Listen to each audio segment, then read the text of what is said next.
প্রথমে তো ওই পেটে ব্যথা হয়, পেটে ব্যথা হলে এবার আমরা হাসপাতালে নিয়ে যাই। হাসপাতালে নিয়ে গেলে ওনারা বলে যে ওই টিউমার হয়েছে আর কি কিডনিতে। পরে আমরা কুমিল্লানি হাসপাতালে নিয়ে আমরা অপারেশন করে একটা কিডনি কাইটা ফালাই দিই। কাইটা ফালাই দেওয়ার পরে ওনারা ওই কিডনিটারে বায়োপসি করে পরীক্ষা করে কিভাবে পরীক্ষা করছে, ওই কুমিল্লানির থেকেই ওনারা ক্যান্সারের কথা বলছে।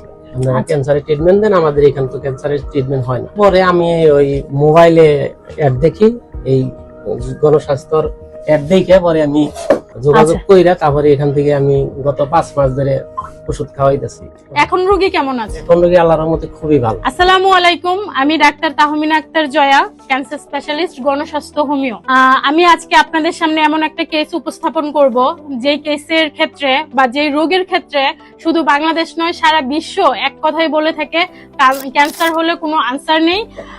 সেই রোগীটা এবং রোগীর পরিবারের প্রত্যেক স্বজন অপেক্ষা করে মৃত্যুর প্রতিটা ক্ষণের বা প্রতিটা দিনের, যে কখন সে মারা যাবে সেই হতাশায় ভুগতে থাকে, সেই টেনশনে থাকে।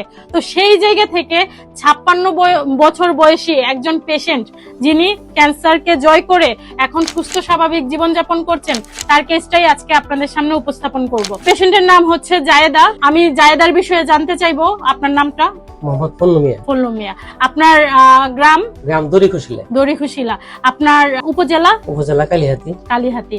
আর জেলা? টাঙ্গাইল। টাঙ্গাইল। রোগীর নাম? রোগীর নাম জায়েদা। রোগীর পিতার নাম? মুজিবুর রহমান। মাতার নাম? খুদেজা বেগম। স্বামীর নাম? খুরশু মিয়া। রোগী আপনার কে হয়? আমার বড় বোন। আপন বড় বোন। আচ্ছা, এই ঠিকানা গেলেই তো আপনাকে পাওয়া যাবে। এখন রোগী কি অবস্থানে আগে ছিল আমাদের এখানে ট্রিটমেন্ট করার আগে? প্রথম কি সমস্যা ছিল, এখন পর্যন্ত কি অবস্থানে আছে একটু বলেন। প্রথমে তো ওই পেটে ব্যথা হয়, পেটে ব্যথা হলে এবার আমরা হাসপাতালে নিয়ে যাই। হাসপাতালে নিয়ে গেলে ওনারা বলে যে ওই টিউমার হয়েছে আর কি কিডনিতে। আচ্ছা, কিডনিতে টিউমার হয়েছে। পরে আমরা কুমিল্লানি হাসপাতালে নিয়ে আমরা অপারেশন করে একটা কিডনি কাইটা ফালাই দিই। কাইটা ফালাই দেওয়ার পরে ওনারা ওই কিডনিটারে বায়োপসি করে পরীক্ষা করে কিভাবে পরীক্ষা করছে, ওই কুমিল্লানির থেকেই ওনারা ক্যান্সারের কথা বলছে। আপনারা ক্যান্সারের ট্রিটমেন্ট দেন, আমাদের এখানে তো ক্যান্সারের ট্রিটমেন্ট হয় না। পরে যাই হোক আমরা ঢাকাতে নিয়ে আসি। নিয়ে আসলে আমরা ক্যান্সার হাসপাতালে নিয়ে যাই। ওখান থেকে মেডিসিন লেখে, মেডিসিন খাওয়াইলে রোগী আরো বেশি অসুস্থ হয়ে পড়ে। অসুস্থ হওয়ার পরে আমি ওই মোবাইলে অ্যাড দেখি, এই গণস্বাস্থ্যর অ্যাড দেখে পরে আমি রাসেল ভাইয়ের সাথে যোগাযোগ করি। এখানকার যোগাযোগ কইরা তারপরে এখান থেকে আমি গত 5 মাস ধরে ওষুধ খাওয়াইতেছি। এখন রোগী কেমন আছে? এখন রোগী আল্লাহর রহমতে খুবই ভালো। খুবই ভালো। একবার অসুস্থ হওয়ার আগে যেমন ছিল এখন ঠিক তেমনটাই, পুরোপুরি সুস্থ। আপনাদের দেখে কি উনাকে অসুস্থ মনে হয়? না, একদমই না। উনি পরিপূর্ণ সুস্থ আলহামদুলিল্লাহ, এবং উনার রিপোর্ট গুলো যে আসছে সম্পূর্ণ নরমাল। এটা হচ্ছে তিনি অসুস্থ হওয়ার আগে তার কার্সিনোমা ছিল, এই যে রিপোর্ট গুলো, এবং তার হচ্ছে গিয়ে ব্লাড ছিল অনেক কম, ব্লাডও ছিল অনেক কম।